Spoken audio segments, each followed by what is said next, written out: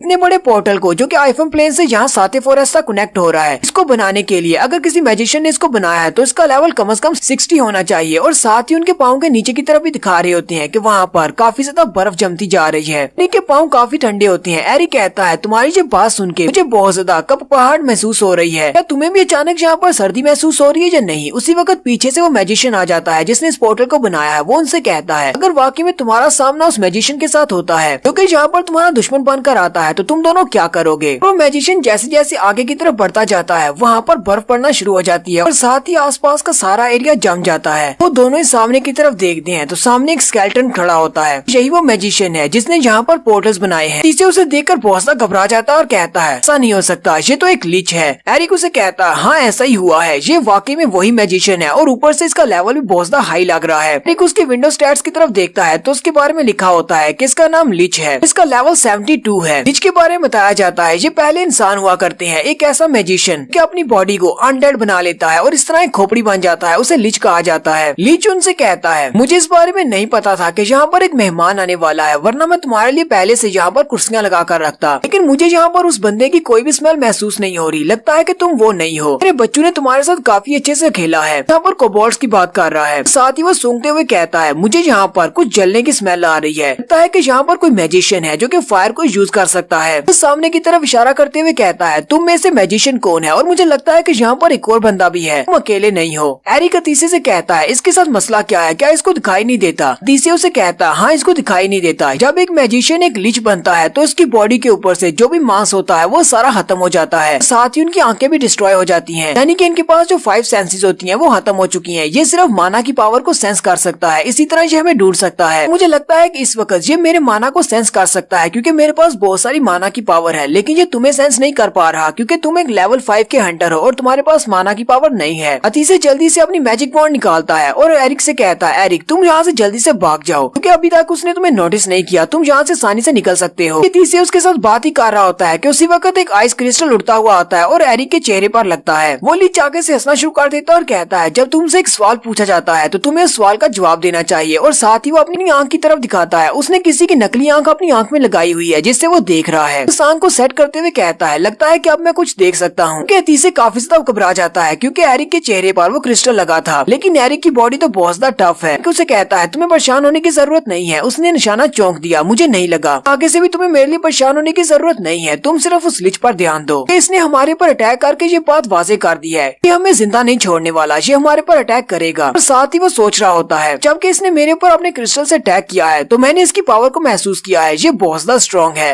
अतीसे जिस लेवल पर है ये इसको नहीं हरा पाएगा। यहाँ पर लीच उन दोनों को एक कहानी सुनाता है। वो उन्हें कहता है, जब मैं एक इंसान हुआ करता था तब मैंने अपने कोलीग से पूछा कि एक मैरिड कपल क्या होता है। मेरे कोलीग ने मुझे जवाब दिया, मैरिड कपल एक ऐसा कपल होता है कि जहाँ पर हस्बैंड देखता है वाइफ को भी वहीं पर देखना चाहिए, या जहाँ पर वाइफ देखती है हस्बैंड को भी वहीं पर देखना चाहिए, इसलिए उन दोनों को एक मैरिड कपल कहते हैं। लीच कहता है, और मैं उसकी इस कहानी से इतना ज्यादा इंस्पायर्ड हुआ मैंने उन दोनों की आंखें निकाल ली। वो अपनी दोनों आंखों के बारे में बता रहा होता है। वो उन्हें कहता है, मेरी एक आंख जेम्स की है और दूसरी आंख कैटरीना की है। ये दोनों ही हस्बैंड एंड वाइफ हैं, इसलिए मैंने इन दोनों को अपनी आंखों में लगा दिया है। अब मैं जहाँ पर देखता हूँ दोनों एक ही जगह पर देखते हैं। असल में मैंने कैटरीना को प्रपोज किया था, लेकिन कैटरीना ने मेरे प्रपोजल को रिजेक्ट करते हुए जेम्स से शादी कर ली। फिर मैंने इन दोनों की आंखें निकाल दी। इसी वक्त अतीसे अपने फायर बॉल से उसके ऊपर अटैक करता है। लीच अपनी मैजिक को यूज करते हुए सामने एक आइस की शील्ड बनाता है और साथ ही उसे कहता है, मैं तुम्हें एक इतनी इंटरेस्टिंग कहानी सुना रहा हूँ जो कि मेरी जिंदगी का सच्चा वाकया है, लेकिन तुम मेरी बात ही नहीं सुन रहे। उसके आसपास दिखाते हैं अतीसे ने उसके ऊपर बहुत सारे अटैक्स किए होते हैं। इसके इर्द गिर्द बहुत सारी फायर होती है। लीच उसे कहता है, अब जबकि तुम्हें पता चल चुका है कि तुम अपनी फायर से मुझे नहीं हरा सकते तो फिर गिव अप कर दो। एरिक अतीसे से कहता है, अतीसे तुम्हें क्या हुआ, तुम उसके ऊपर डायरेक्टली अटैक क्यों नहीं कर रहे, उसके इर्द गिर्द अटैक क्यों कर रहे हो। अतीसे उसे कहता है, मैं तो उसके ऊपर डायरेक्टली अटैक कर रहा हूँ, लेकिन उसका माना बहुत ज्यादा पावरफुल है जो कि मेरे माना को गाइड कर रहा है और उसको बेंड कर देता है। लीच भी अतीसे से कहता है, इस लड़के ने बिल्कुल ठीक कहा, तुम यहाँ पर सिर्फ अपना टाइम वेस्ट कर रहे हो, तुम्हारी पावर इतनी ज्यादा पावरफुल नहीं है, ना ही तुम अपनी मैजिक की आउटपुट में एक एम्बर को ऐड कर सकते हो। लेकिन फिर भी ये बहुत ही अच्छी बात है कि तुम्हारे पास काफी अच्छी फायर पावर है, इसलिए मैं तुम्हारे साथ थोड़ी देर के लिए खेलूंगा और उसके बाद तुम दोनों को मार डालूंगा। अतीसे जल्दी से अपनी शॉटगन को लोड करता है और एरिक से कहता है, हालांकि मेरा लेवल काफी हाई है, लेकिन मैं चाहता हूँ कि तुम यहाँ से भाग जाओ। और साथ ही वो अपनी शॉटगन से क्रिस्टल को शूट करता है जो कि सीधा जाकर लीच की बॉडी में लगता है। अतीसे से कहता है, मैं तुमसे पहले भी कह चुका हूँ कि ये सब कुछ बिल्कुल बेकार है, लेकिन जैसे ही वो उस क्रिस्टल की तरफ देखता है तो वो क्रिस्टल एक्टिवेट होता है और वहाँ पर एक जबरदस्त धमाका होता है। और उसी वक्त एरिक और अतीसे वहाँ से पीछे की तरफ भागना शुरू करते हैं। एरिक पीछे की तरफ देखता है और कहता है, अभी क्या हुआ, वहाँ पर इतना बड़ा धमाका कैसे हुआ, पहले तो वो सारी की सारी फायर उसके करीब नहीं जा रही थी। अतीसे भागते हुए उसे कहता है, असल में मैंने उसके ऊपर अपनी शॉटगन से अटैक किया, उसे लगा शायद एक फिजिकल अटैक है, ये कोई बुलेट है या फिर कोई तीर है। लीच के ऊपर फिजिकल अटैक्स बिल्कुल बेकार होते हैं, वो मार नहीं सकता, इसलिए उसने मेरे अटैक को ब्लॉक करने की कोशिश भी नहीं की। लेकिन उसे नहीं पता था कि उसके ऊपर एक क्रिस्टल लगा हुआ है जो कि मेरी माना की पावर के साथ फट सकता है। अतीसे एरिक से कहता है, चलो जल्दी से हम लोग साथे फॉरेस्ट के अंदर चले जाते हैं, क्योंकि वहाँ पर बहुत सारी माना की पावर है, इसलिए वो हमें वहाँ पर सेंस नहीं कर पाएगा, हम लोग उससे आसानी से बच सकते हैं। लेकिन जैसे वो दोनों वहाँ से भाग रहे होते हैं उसी वक्त एरिक को कुछ महसूस होता है। एरिक कहता है, मुझे डर महसूस हो रहा है। एरिक कहता है, नहीं, ये डर की फीलिंग नहीं है, मुझे ऐसा महसूस हो रहा है जैसे कि मुझे किसी ने पकड़ लिया है। मुझे ऐसा लग रहा है जैसे कि हम लोग यहाँ से बाहर की तरफ भाग रहे हैं, लेकिन हम लोग भाग नहीं रहे, हम लोग अभी भी उस लीच के कंट्रोल में हैं। वो दोनों भागते हुए वहीं पर रुक जाते हैं, क्योंकि उन दोनों के सामने एक बड़ी सी आइस की दीवार बन जाती है और उसका नाम क्रेविस डोम होता है। वो आइस की दीवार एक गोल दायरे में बन रही होती है और वो ऊपर की तरफ कवर होते होते बिल्कुल एक डोम शेप की बन जाती है। एरिक और अतीसे दोनों उस डोम के अंदर ट्रैप हो जाते हैं। जैसे वो डोम कंप्लीट हो जाता है उसके अंदर बर्फ गिरना शुरू हो जाती है। एरिक कहता है, पहली बात तो यह है कि हम लोग इस बड़े से डोम के अंदर ट्रैप हो चुके हैं और ऊपर से इसके अंदर बर्फ पड़ रही है। अतीसे उसे कहता है, चलो ठीक है, ये बात मान लेता हूँ कि तुमने मुझे उस दीवार के साथ टकराने से बचा लिया, लेकिन यहाँ पर हैरान होने की जरूरत नहीं है, क्योंकि वो लीच अभी भी हमारे सामने खड़ा है और हम लोगों ने यहाँ पर अपनी बॉडी टेम्परेचर को बढ़ाया नहीं, हम लोग यहाँ पर बर्फ में जमकर मर जाएंगे। अतीसे जल्दी से अपनी छड़ी के ऊपर अपनी फायर पावर को एक्टिवेट करता है अपनी बॉडीज को गर्म करने के लिए, लेकिन वो फायर पावर उसी वक्त बुझ जाती है। अतीसे कहता है, यहाँ पर जितना भी माना है वो सारे का सारा इससे ठंडा हो गया है। एरिक उसे कहता है, अतीसे क्या तुमने आग जला ली या नहीं, चलो जल्दी करो। अतीसे उसे कहता है, मैं यहाँ पर आग नहीं जला सकता, क्योंकि यहाँ पर जितना भी माना है वो सारा का सारा बर्फ से जम गया है, मैं उस माना को यूज नहीं कर पा रहा। एरिक उसे कहता है, अब तुम्हारी इस बात का क्या मतलब है। यहीं पर फिर से लीच की एंट्री होती है। लीच उसे कहता है, चलो मैं तुम्हें समझाता हूँ, हर मैजिक के लिए माना की अलग टाइप्स होती है। फायर को इग्निट करने के लिए माना चाहिए होता है, जबकि आइस मैजिक के लिए अलग माना चाहिए होता है। ये दोनों ही माना की पावर से एक दूसरे के बहुत अपोजिट है, और यहाँ पर जो ज्यादा पावरफुल होगा वही इस सारे माना को यूज करते हुए अपने मैजिक को परफॉर्म कर पाएगा। और यहाँ पर स्ट्रॉन्ग मैं हूँ। मैंने तुम लोगों को यहाँ पर एक थ्योरी बताई है, तुम्हें मेरा ये लेसन कैसा लगा। वो हमारे प्रैक्टिकल की बारी है, चलो तो प्रैक्टिकल के लिए कौन पहले आएगा। वो सामने की तरफ अपना हाथ करता है और एक फ्रीजिंग स्टॉर्म मूव को यूज करते हुए बहुत सारी आइस को उन दोनों के ऊपर फेंक देता है। बिल्कुल एक स्नो स्टॉर्म की तरह का होता है, सामने की तरफ से बहुत सारी आइस आ रही होती है। एरिक कहता है, ये ठंडी हवा तो बहुत ज्यादा ठंडी है, लेकिन ये इतनी ज्यादा ठंडी नहीं है कि मैं बर्दाश्त न कर पाऊँ। वो इसलिए क्योंकि मेरी स्ट्रेंथ बहुत ज्यादा है और मेरे स्टैट्स भी काफी ज्यादा हाई है। लेकिन अतीसे का क्या, मुझे नहीं लगता कि वो इस सारी ठंड को बर्दाश्त कर पाएगा। लीच हंसता हुआ आगे बढ़ता है और कहता है, कैसा महसूस हो रहा है, चलो मुझे बताओ। मैंने सुना है कि जब लंग्स के अंदर हवा जम जाती है बहुत ज्यादा दर्द होता है, क्योंकि मेरे पास तो लंग्स है है ही नहीं, मुझे कुछ भी महसूस नहीं होता। तो मुझे बताओ कि तुम्हें कैसा महसूस हो रहा है, कि तुम्हारी बॉडी अंदर से फ्रीज हो रही है। अगर तुम दोनों यहाँ पर बहुत ही आसानी से बेहोश हो जाओगे तो मैं तुमसे वादा करता हूँ मैं तुम्हारे ऊपर कोई भी ऐसा एक्सपेरिमेंट नहीं करूंगा जिससे तुम्हें बहुत ज्यादा दर्दनाक मौत मिले। अतीस तो वहाँ पर नीचे गिर जाता है जबकि एरिक वहीं पर खड़ा होता है। एरिक कहता है मुझे नहीं लगता कि ये लीच अतीसे को इतनी जल्दी मारने वाला है क्योंकि इसे इसके ऊपर एक्सपेरिमेंट करने हैं। मैं इंतजार करता हूँ जैसे ही अतीसे बेहोश हो जाएगा उसके बाद मैं जल्दी से इसको मार डालूंगा। लेकिन मुझे अतीसे के सामने अपनी स्ट्रेंथ को शो नहीं करवाना क्योंकि मैं यहाँ पर एक नॉर्मल इंसान की तरह रहना चाहता हूँ। उसी वक्त अतीसे उसे कहता है एरिक प्लीज मुझे माफ कर देना, मैंने तुमसे वादा किया था कि मैं तुम्हें बचाऊंगा। साथ ही वो अपनी छड़ी को उठाता है जिसके ऊपर क्रिस्टल लगा हुआ है। वो अपनी छड़ी को अपनी बॉडी के अंदर दंसा देता है जिससे वो सारी की सारी माना की पावर उसकी बॉडी के अंदर चली जाती है। एरिक काफी हैरान होता है और उसे कहता है ये तुम क्या कर रहे हो, तुम अपने ही मैजिक को अपने ऊपर क्यों यूज कर रहे हो। जबकि लीच आगे से हंसना शुरू कर देता है और कहता है मुझे ये बहुत ज्यादा पसंद आया, ये लड़का तो बहुत ज्यादा हिम्मत वाला है। इस लड़के ने अपने बॉडी टेम्परेचर को फ्रीज होने से बचाने के लिए अपने ही फायर मैजिक को अपनी बॉडी के ऊपर यूज कर लिया है। लगता है कि ये लड़का पागल हो गया है, लेकिन फिर भी मैं इस बात से काफी हैरान हूँ कि इसने अपनी माना की पावर को अपनी बॉडी के अंदर इंजेक्ट किया है, लेकिन फिर भी ये सही सलामत है, ये मरा क्यों नहीं। एरिक उसे कहता है अतीसे ये तुम क्या कर रहे हो, इसे तुम मर भी सकते थे। अतीसे उसे कहता है ये तुम्हारे लिए आखिरी मौका है, मैं तुम्हें सिर्फ एक ही चांस दूंगा, तुम्हें यहाँ से भागना होगा। यहाँ पर जो कुछ भी होने वाला है तुम्हें उसे सीक्रेट रखना है और जैसे ही यहाँ पर दीवार में कोई होल हो तो यहाँ से भाग जाना, पीछे मुड़कर मत देखना। एरिक चिल्लाकर उसे कहता है अपनी बकवास बंद करो, तुम्हें क्या लगता है कि तुम इस लीच को हरा सकते हो, तुम कुछ भी नहीं कर सकते। लेकिन अतीसे चिल्लाकर उसे कहता है मुझसे वादा करो जैसे ही तुम्हें इस दीवार के अंदर एक होल नजर आएगा तुम यहाँ से भागोगे, पीछे मुड़कर नहीं देखोगे। एरिक उसे कहता है ठीक है मैं तुमसे वादा करता हूँ। अतीसे आगे बढ़ जाता है और कहता है एरिक तुम्हारा बहुत बहुत शुक्रिया। लीच अतीसे से कहता है चलो फिर दिखाओ मुझे इस बार तुम्हारे पास कौन सा स्पेशल मैजिक है जो तुम मुझे दिखाने वाले हो। अतीसे के हाथ में 3 छड़ियाँ होती हैं। अतीसे उन तीनों छड़ियों को अपने हाथ में पकड़ता है और उसके सामने जाकर कहता है खुद ही गैस करके देख लो, और उन छड़ियों को ऊपर की तरफ फेंक देता है। वो छड़ियाँ जैसी ऊपर जाकर टूटती हैं तो उन तीनों के आपस में टकराने से एक जबरदस्त धमाका होता है। वो धमाका वाकई में बहुत ज्यादा जबरदस्त होता है जिसकी वजह से लीच भी पीछे वाली दीवार से जाकर गिरता है। गिरने के बाद वो लीच सोच रहा होता है आखिर ये करना क्या चाहता था। इसने यहाँ पर बहुत सारे डीमन स्टोन्स को फोड़ दिया जिससे बहुत बड़ा धमाका हुआ। तो ये इन सारे धमाकों की मदद से दीवार में एक होल करने की कोशिश कर रहा है जो कि बेकार है, वो नहीं कर पाएगा। यहाँ पे जहाँ पर एक स्मोक स्क्रीन बना रहा है लेकिन उसका कोई फायदा नहीं, मैं उसे सेंस कर सकता हूँ। फिर आखिर उस लड़के ने इस बड़े से मैजिक अटैक को यूज क्यों किया है। लीच कहता है चलो फिर सामने की तरफ देखते हैं अपनी माना को डिटेक्ट करने की पावर को यूज करते हुए। तो सामने की तरफ देखता है तो सामने बहुत सारा माना की पावर होती है। लीच कहता है लगता है कि उस धमाके की वजह से आसपास काफी सारा माना फैला हुआ है, इसलिए मुझे कुछ भी साफ दिखाई नहीं दे रहा। पर यहाँ पर उस मैजिशियन का भी कोई भी ट्रेस नहीं है। लगता है कि अपने ही फायर अटैक की वजह से वो मैजिशियन मारा गया है। तो बड़े ही अफसोस की बात है कि मैं उस मैजिशियन के साथ अभी थोड़ी देर और खेलना चाहता था। आजकल मेरे साथ कुछ भी सही नहीं हो रहा। मैंने एक पोर्टल बनाया था आइफन डंजन से यहाँ तक, लेकिन वो डंजन भी गायब हो चुकी है। मुझे लगता है कि उस मैजिशियन को छोड़कर अब मुझे उस लेवल 5 वाले हंटर के साथ जाकर खेलना चाहिए। वो जैसे ही पीछे की तरफ मुड़ता है तो उसी वक्त पीछे से एक बड़ा सा ड्रैगन निकालता है जो कि उसे खाने की कोशिश करता है। तो उस बड़े ड्रैगन को देखने के बाद एरिक सोच रहा होता है अब मुझे पता चला कि उस दिन जंगल के अंदर जब मुझे महसूस हुआ था कि वहाँ पर एक बहुत बड़ा मॉन्स्टर है, को देखने के लिए मैं वहाँ पर गया था तो वहाँ पर मुझे अतीसे मिला था जो कि नंगा पुंगा खड़ा था। असल में अतीसे ही वो ड्रैगन है। एरिक हैरान होकर उसके सामने खड़ा होता है और उसे कहता है अतीसे क्या तुम वाकई में एक ड्रैगन हो। अतीसे उसे कहता है मैं तुम्हें सारी बात डिटेल में तो नहीं बता सकता लेकिन तुम्हें मेरे पर भरोसा करना होगा। हाँ मैं एक ड्रैगन हूँ लेकिन मैं एक अच्छा ड्रैगन हूँ, मैं तुम्हें प्रोटेक्ट करूंगा। लीच भी अपने आप को उसके अटैक से बचाकर ऊपर हवा में चला जाता है और साथ ही वो कहता है ऐसा कैसे हो सकता है, ये तो एक ड्रैगन है। और साथ ही वो कहता है बहुत ज्यादा अमेजिंग, मैंने पहले कभी एक जिंदा ड्रैगन को नहीं देखा और ऊपर से ये ड्रैगन सिर्फ एक बच्चा है जो कि सिर्फ 100 साल का है। इसीलिए तो मैं बहुत ज्यादा हैरान हो रहा था कि आखिर इस मैजिशियन के पास इतनी ज्यादा फायर पावर कहाँ से आई। तो असल में ये एक ड्रैगन है जो कि अपनी मैजिशियन फॉर्म में था यानी ह्यूमन फॉर्म में था। और मैंने सुना है कि रेड ड्रैगन्स बहुत ज्यादा स्पेशल होते हैं, जैसे ही वो पैदा होते हैं उसी वक्त वो अपने मुंह से फायर निकालना शुरू कर देते हैं। अतीसे उसे कहता है अपनी बकवास बंद करो, तुम्हें ड्रैगन्स के बारे में कुछ भी नहीं पता, तुमने सिर्फ कहानियां किसे सुने हुए हैं। लीच उसे कहता है हाँ तुमने बिल्कुल ठीक कहा कि मैंने एक ड्रैगन को पर्सनली नहीं देखा, ना ही मैं ड्रैगन्स के बारे में ज्यादा कुछ जानता हूँ, लेकिन अब मेरे पास एक ड्रैगन को जानने का बहुत ही अच्छा मौका है क्योंकि मेरे सामने एक लाइव ड्रैगन है जिसके ऊपर मैं एक्सपेरिमेंट कर सकता हूँ। इस साथ ही वो अपने आइस मैजिक को यूज करते हुए अतीसे के ऊपर अटैक करता है और कहता है मैंने अपना प्लान चेंज कर दिया है, अब मैं तुम्हारे साथ खेलूंगा नहीं बल्कि मैं तुम्हें डायरेक्टली मार डालूंगा क्योंकि एक ड्रैगन को मारने पर बहुत सारे एक्सपीरियंस पॉइंट्स मिलते हैं जिसकी वजह से मैं लेवल अप कर सकता हूँ। लीच अटैक करने के बाद उसी तरफ देख रहा होता है कि क्या उसने ड्रैगन को अपनी आइस से जमा दिया या नहीं। उसी वक्त एक फायर अटैक निकलता है और सीधा लीच को जाकर लगता है, इसकी वजह से लीच फिर से पीछे जाकर दीवार के साथ जाकर गिरता है। लीच कहता है एक ड्रैगन चाहे कितना ही छोटा क्यों ना हो, एक ड्रैगन तो ड्रैगन ही रहता है, ये काफी स्ट्रॉन्ग है। लिच को उसके अटैक्स की वजह से कोई भी फर्क नहीं पड़ रहा, क्योंकि लिच तो पहले से ही मरा हुआ है और उसकी बॉडी को डिस्ट्रॉय नहीं किया जा सकता। लिच कहता है अब मुझे क्या करना चाहिए। मैंने इसको बर्फ के अंदर फ्रीज करके देख लिया, लेकिन ये ड्रैगन इस तरह नहीं मरेगा। अब मैं कौन सा मेथड यूज कर सकता हूँ। अतीसे लिच के ऊपर अटैक करने के बाद ऊपर वाली दीवार की तरफ अपनी फायर पावर को निकाल रहा होता है ताकि वो ऊपर सुराख कर सके। यहाँ पर काफी सारी बर्फ पिघलती है, लेकिन वो सारी की सारी नहीं पिघल रही। ये कहता है इसकी हीट तो बहुत ज्यादा पावरफुल है, इसने लिच की आइस को भी पिघला दिया है, लेकिन ये इससे दीवार के अंदर सुराख नहीं बना पाएगा। तीसरे को भी इस बात का पता होता है कि वो आइस काफी ज्यादा स्ट्रॉन्ग है, इसलिए वो अपनी सारी फायर पावर को कंप्रेस करता है और सामने की तरफ एक जबरदस्त और पावरफुल फायर बीम छोड़ता है। लिच उसकी फायर बीम के बिल्कुल सामने होता है। लिच कहता है इसने अपनी सारी फायर पावर को कंप्रेस कर लिया है ताकि वो सिंगल पॉइंट के ऊपर हिट कर सके। लिच उस अटैक के ऊपर से जंप करता है और कहता है तुम्हारा अटैक बिल्कुल सीधा साधा था, तुम्हें क्या लगा था कि इस अटैक के साथ तुम मुझे हिट कर सकते हो, लेकिन असल में अतीसे ने अपनी उस फायर बीम को पीछे दीवार के ऊपर छोड़ा होता है ताकि वो उसके अंदर एक सुराख कर सके और वहाँ से एरिक को भगा सके। लिच उसे कहता है क्या तुम ये बात भूल चुके हो, यहाँ पर सारे का सारे माना को मैं कंट्रोल कर रहा हूँ, चाहे तुम कितनी ही पावरफुल अटैक क्यों ना कर लो, तुम मेरी इस डोम की दीवार को नहीं तोड़ पाओगे, इसलिए बेकार की कोशिश करना बंद करो, तुम्हारी माना की पावर कंज्यूम हो जाएगी, यहाँ तक कि तुम दीवार में सुराख नहीं कर पाओगे और इससे पहले ही मर जाओगे। मुझे नहीं लगता कि कोई भी यहाँ पर बिला वजह मरना चाहेगा, तुम ऐसा क्यों कर रहे हो, यहाँ पर अपनी बहुत सारी माना की पावर को यूज कर रहे हो, बहुत ज्यादा माना को यूज करने से भी तुम मर सकते हो, लेकिन तुम ऐसा क्यों कर रहे हो, कहीं ऐसा तो नहीं कि तुम इस लेवल 5 के हंटर को बचाना चाहते हो। अतीसे एरिक से कहता है एरिक मैं उस दीवार को मेल्ट नहीं कर पाया और ना ही सामने वाली दीवार में सुराख कर पाया हूँ, क्या तुम ठीक हो। एरिक उसे कहता है हाँ मैं बिल्कुल ठीक हूँ, तुम्हें मेरे लिए परेशान होने की जरूरत नहीं है, तुम्हें बस उस लिच के ऊपर ध्यान देना है, अपना ध्यान उधर रख सकता हूँ। और साथ ही एरिक सोच रहा होता है अब जबकि अतीसे एक बड़ा सा ड्रैगन बन गया है, एक ड्रैगन को हराना काफी ज्यादा मुश्किल हो सकता है, इसलिए मुझे लगता है कि लिच मेरे ऊपर अटैक करेगा और बिल्कुल ऐसा ही होता है। लिच अपने कुछ आइस क्रिस्टल्स को एरिक के ऊपर अटैक करने के लिए सामने की तरफ भेजता है। एरिक अपनी तलवार पे हाथ डालता है और जैसे ही उन आइस क्रिस्टल्स को ब्लॉक करने लगता है, उसी वक्त अतीसे अपने ड्रैगन वाले हाथ को सामने करता है और उन सारे आइस क्रिस्टल्स को ब्लॉक कर लेता है। और एरिक से कहता है आखिर तुम सोच क्या रहे हो, तुम सिर्फ एक लेवल 5 के हंटर हो, तुम यहाँ पर मरना चाहते हो, जल्दी से मेरे पीछे आकर छुपो। एरिक फिर से चिल्लाकर उसे कहता है मैंने तुमसे कहा ना कि जाकर तुम लिच के साथ फाइट करो, तुम्हें मेरा ध्यान रखने की जरूरत नहीं है, मैं अपना ध्यान रख सकता हूँ। ये देखकर लिच को भी कंफर्म हो जाता है कि अतीसे उस लड़के को बचा रहा है और वो बार बार उनके ऊपर आइस क्रिस्टल से अटैक करता है और कहता है तुम दोनों का प्यार देखकर मैं तो लाजवाब हो गया, तुम इन सारे के सारे अटैक्स को बहुत ही आसानी से ब्लॉक कर सकते हो, लेकिन इस इंसान को बचाने के लिए तुम अपनी बॉडी को सामने कर रहे हो और इन सारे के सारे अटैक्स को अपनी बॉडी के ऊपर ले रहे हो बिना इनको ब्लॉक किए। आखिर ऐसा किसने सोचा था कि एक ड्रैगन एक इंसान की जान बचाएगा। मुझे लगता है कि इस इंसान ने तुम्हारा ब्रेन वॉश किया है, अब फिर ये तुम्हारा मास्टर है। तीसरे ने एरिक को अपनी बॉडी के साथ कवर किया होता है, जबकि लिच उसके ऊपर अपने आइस क्रिस्टल से अटैक कर रहा होता है। तीसरे सोच रहा होता है हालांकि मैं एक ड्रैगन फार्म में हूँ, लेकिन फिर भी मेरा लेवल अभी भी 70 तक नहीं पहुँचा, सिर्फ लेवल 52 पर हूँ, मैं लिच को नहीं हरा सकता। उसी वक्त दीवार के अंदर भी दिखाते हैं, उस आइस वॉल के अंदर तीसरे ने अपने एक क्रिस्टल वाली छड़ी को दंसाया होता है, साथ ही उसको इग्निट कर देता है। जैसे ही वो क्रिस्टल तक आग पहुंचेगी वो फट जाएगा और वहाँ पर एक सुराख होगा, यहाँ से वो एरिक को यहाँ से निकाल सकता है। नीचे अटैक करना बंद करता है और अतीसे से कहता है अब जबकि तुम एक ड्रैगन हो तो मुझे लगता है कि तुम इस इंसान को सिर्फ इसलिए बचा रहे हो कि तुम बाद में से एक स्नैक के तौर पर खाने वाले हो, तुम ये नहीं चाहते कि तुम अपने स्नैक को मेरे साथ शेयर करो, इसलिए तुम इसको बचा रहे हो। ये बात सुनते ही अतीसे बहुत ज्यादा गुस्सा हो जाता है और कहता है अपनी बकवास बंद करो और साथ ही अपनी फायर पावर से उसके ऊपर अटैक करता है। लिच वहीं ग्राउंड के ऊपर नीचे भाग रहा होता है, जबकि वो उसके ऊपर बार बार अपनी फायर बॉल्स के साथ अटैक कर रहा होता है। भागते हुए उससे कहता है तुम एक ड्रैगन हो, फिर तुम इंसानों जैसी बातें क्यों कर रहे हो। लिच उससे कहता है हम दोनों ही यहाँ पर जानते हैं कि हम लोग इंसानों से बहुत ज्यादा पावरफुल हैं, तुम एक ड्रैगन हो और मैं एक लिच हूँ, यानी कि हम दोनों ही इंसान नहीं हैं, हम इंसानों पर राज कर सकते हैं इस सारी पावर के साथ, तो फिर इन कमजोर इंसानों को प्रोटेक्ट करने का क्या फायदा। ये सारे इंसान बहुत ज्यादा वीक हैं, लेकिन फिर भी तुम ड्रैगन्स को और हम लिच को छुप कर रहना पड़ता है। मुझे नहीं लगता कि हमें इनके ऊपर राज करना चाहिए, हमें बाहर होना चाहिए और इन्हें हमसे डर कर छुपना चाहिए, और हो सके तो इन सभी इंसानों को हमारी पूजा करनी चाहिए। और यहीं पर अतीसे उसे पकड़ लेता है और उसे एक जबरदस्त पंच मारते हुए पीछे वाली दीवार में दंसा देता है। और अतीसे भी काफी ज्यादा थक चुका है क्योंकि काफी सारे क्रिस्टल उसकी बॉडी के अंदर दंसे हुए हैं, लेकिन लिच को तो उसके पंच से जरा भी फर्क नहीं पड़ा। वो ऊपर से नीचे की तरफ गिरता और कहता है एक ड्रैगन का पंच तो वाकई में बहुत ही पावरफुल है, लेकिन ये थोड़ा सा और भी ज्यादा पावरफुल हो सकता था अगर तुम्हारा लेवल थोड़ा सा हाई होता, लेकिन तुम्हारे पंच में तो बिल्कुल भी जान नहीं है। जबकि एरिक सोच रहा होता है अतीसे अब जल्दी भी करो और जल्दी से बेहोश हो जाओ ताकि मैं यहाँ पर इसको मार सकूं। अतीसे एरिक से कहता है मुझे एक बात बताओ, क्या तुम्हें मुझसे डर लग रहा है अब जबकि तुम्हें पता है कि मैं एक ड्रैगन हूँ। एरिक उसे कहता है नहीं, मुझे तुमसे डर क्यों लगेगा। फिर मैं तुम्हें सच्ची बात बताऊं तो मैंने कुछ ऐसे मॉन्स्टर्स भी देखे हैं हैं जिनका साइज तुमसे बहुत ज्यादा था। ये यहाँ पर हेल डॉग्स की बात कर रहा है जिनका साइज वाकई में इस ड्रैगन से बहुत ज्यादा बड़ा था। एरिक उसे कहता है अगर मैं तुम्हारे साइज को उनके साथ कंपेयर करूँ तो तुम उनके मुकाबले में बहुत ज्यादा क्यूट हो। और साथ ही उस मैजिकल वांड की तरफ भी दिखा रहे होते हैं जिसके आगे क्रिस्टल लगा है और वो क्रिस्टल तक आग बहुत ही जल्दी पहुँचने वाली है। अतीसे उससे कहता है एरिक तुमने तो कहा था कि तुम्हारे होम टाउन में कोई भी ड्रैगन्स नहीं है, फिर तुमने ऐसे कौन से बड़े मॉन्स्टर को देख लिया है जो कि एक ड्रैगन से बड़ा हो। फिर वो एरिक से कहता है मैं तुम्हारे होम टाउन को देखना चाहता हूँ लेकिन अब मुझे लगता है कि मेरा टाइम जहाँ पर खत्म होने वाला है, मेरी एनर्जी खत्म हो चुकी है, लेकिन मैं चाहता हूँ कि तुम अपने वादे को पूरा करो जो तुमने मुझसे किया था कि तुम यहाँ से भाग जाओगे। उसी वक्त पीछे वाली दीवार में वो माना क्रिस्टल फटता है और वहाँ पर एक सुराख बन जाता है। लिच भी इस बात से काफी हैरान होता है और कहता है लगता है कि तुमने मेरी दीवार के अंदर एक सुराख कार ही लिया है, तुम तो वाकई में बहुत बड़े जीनियस हो। आइस वॉल को सिर्फ अंदर की तरफ से ही तोड़ा जा सकता है। अतीसी एरिक से कहता है जरा पीछे देखो, एक बड़ा होल है, तुम यहाँ से भाग सकते हो इससे पहले कि जो अपनी दीवार को दोबारा से रिपेयर कर ले। एरिक उसे कहता है तो फिर तुम्हारा क्या होगा। अतीसी उसे कहता है मुझे अभी लिच को रोकना है वरना ये तुम्हें मार डालेगा और यहाँ से निकलने नहीं देगा। क्या तुम अपना वादा भूल चुके हो? तुमने कहा था कि तुम यहाँ से जाओगे, तो अब जल्दी करो और यहाँ से भाग जाओ। एक पीछे की तरफ मुड़ता और कहता है मुझे लगता है कि अतीसे का यही प्लान है, वो इस लिच के साथ तब तक फाइट करेगा जब तक वो मर नहीं जाता ताकि वो मुझे यहाँ से भगा सके। एरिक कहता है मैं बाहर चला जाता हूँ और बाहर जाकर इस सारी सिचुएशन को देखता हूँ, ऐसे ही अतीसे बेहोश होगा मैं अंदर आकर इस लिच को मार डालूंगा। लिच फिर से अपनी पावर्स को यूज करता है और अपनी दीवार को रिपेयर कर रहा होता है और उसे कहता है तुम ड्रैगन तो वाकई में कमाल के हो, तुमने एक इंसान को बचाने के लिए अपनी जान को खतरे में डाल दिया और यहाँ पर मरने को तैयार हो। मैंने पहले किसी ड्रैगन और इंसान का इतना प्यार नहीं देखा। साथ ही उस होल की तरफ भी दिखाते हैं लिच अपने उस होल को दोबारा से रिपेयर कर रहा है। न सिर्फ उस होल को रिपेयर कर रहा है बल्कि बाहर की तरफ आसमान के ऊपर दिखाते हैं उस डोम के ऊपर वाली साइड पे लिच ने आसमान के ऊपर बहुत सारे आइस क्रिस्टल्स बनाए होते हैं क्योंकि एक लार्ज स्केल अटैक होता है। अगर एरिक वहाँ से बाहर निकलेगा तो उन सारे के सारे क्रिस्टल्स के गिरने की वजह से वो उन क्रिस्टल से मर जाएगा। एरिक जैसे उस डोम से बाहर निकलता है वो अपने सारे क्रिस्टल्स को ऊपर से नीचे की तरफ गिरा देता है। एरिक ऊपर की तरफ देख रहा होता है और कहता है ये सब कुछ गलत कहाँ पर हुआ? क्या ये तब गलत हुआ था जब मैंने सोचा था कि मैं लिच के पहले अटैक को ब्लॉक कर सकता हूँ? या फिर ये गलत तब हुआ जब मैंने इसको इस बारे में नहीं बताया कि मुझे पहले से पता है कि वहाँ पर जो इंसान लटका हुआ है वो पहले से मरा हुआ है? या फिर ये सब कुछ गलत तब हुआ जब मैंने इसको ये नहीं बताया कि मुझे लिच के लेवल के बारे में पता है कि उसका लेवल 72 है, मैंने आगे बढ़कर इसका साथ नहीं दिया? यहाँ पे ये सब कुछ गलत तब हुआ जब मैंने ये फैसला किया था कि अब मैं एक आम इंसान की जिंदगी गुजारना चाहता हूँ, मैं एक हंटर बना नहीं रहना चाहता। उसी वक्त एरिक के सामने काफी सारे ब्लड के ड्रॉप्स गिरते हैं। एरिक उस सारे ब्लड को देखकर काफी हैरान होता है। जैसे ही वो सामने की तरफ देखता है तो उसके ऊपर अतीसे होता है। अतीसे ने अपनी बॉडी के साथ फिर से उसे कवर किया होता है और वो सारे के सारे आइस क्रिस्टल्स उसकी बॉडी के अंदर आकर धंसे होते हैं।